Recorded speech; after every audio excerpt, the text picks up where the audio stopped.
Bonjour et bienvenue chez DigiSchool, je suis Sabrine Mazière, votre professeure de français et je vous propose aujourd'hui une vidéo sur la voix active et la voix passive et en particulier sur la conjugaison.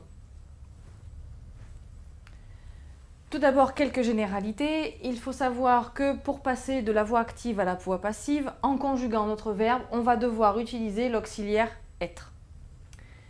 Pour conjuguer cet auxiliaire être, on va faire attention à garder le même temps de verbe que celui de la voix active. Donc notre auxiliaire être sera au même temps que le verbe de la voix active.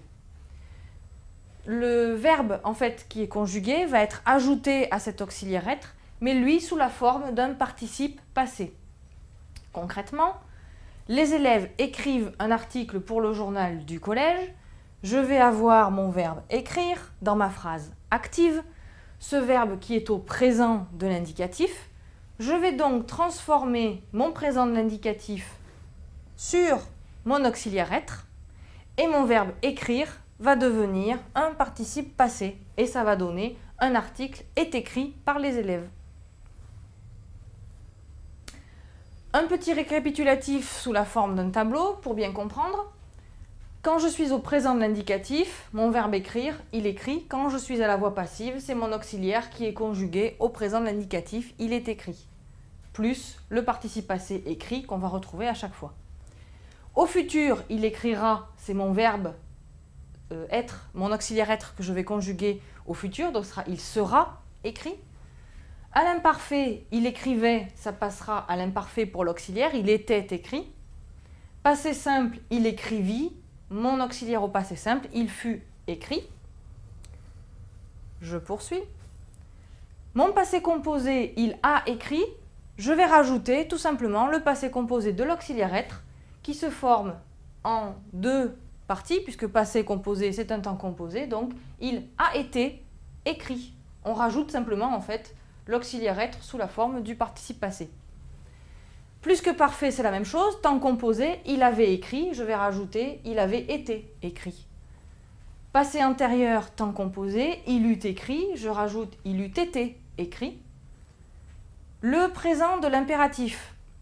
On va avoir écrit au présent et on aura soit écrit à l'impératif. Temps qu'on utilise en fait très peu. Le présent du conditionnel, il écrirait. On va mettre le conditionnel sur l'auxiliaire, donc il serait écrit. Et au subjonctif présent, ça donnera qu'il écrive dans la forme présent du subjonctif. Notre verbe va être transformé au passif en mettant l'auxiliaire au subjonctif présent, qu'il soit écrit. Donc je venais de vous le dire, l'impératif passif est rarement utilisé. En tout cas, pour la plupart des verbes, il n'existe pas. On va vous trouver, dans certains cas, davantage avec tu ou vous, rarement avec nous. Ensuite, pour vérifier qu'une phrase est bien à la voix passive, on peut avoir une petite astuce, c'est de rajouter par exemple par Paul, qui serait un complément d'agent. Exemple, un article a été publié, je ne sais pas si ma phrase est à la voix active ou passive, j'ai un doute, je vais rajouter par Paul. Un article a été publié par Paul. Ça marche, c'est une phrase à la voix passive. Il était déjà parti. J'ai repéré l'auxiliaire être. Je ne sais pas si ma phrase est donc active ou passive, j'ai un doute. Je vais rajouter par Paul et on va vérifier. Il était déjà parti par Paul. Là, ma phrase ne veut rien dire. C'est que vraisemblablement, ma phrase est écrite à la voix active.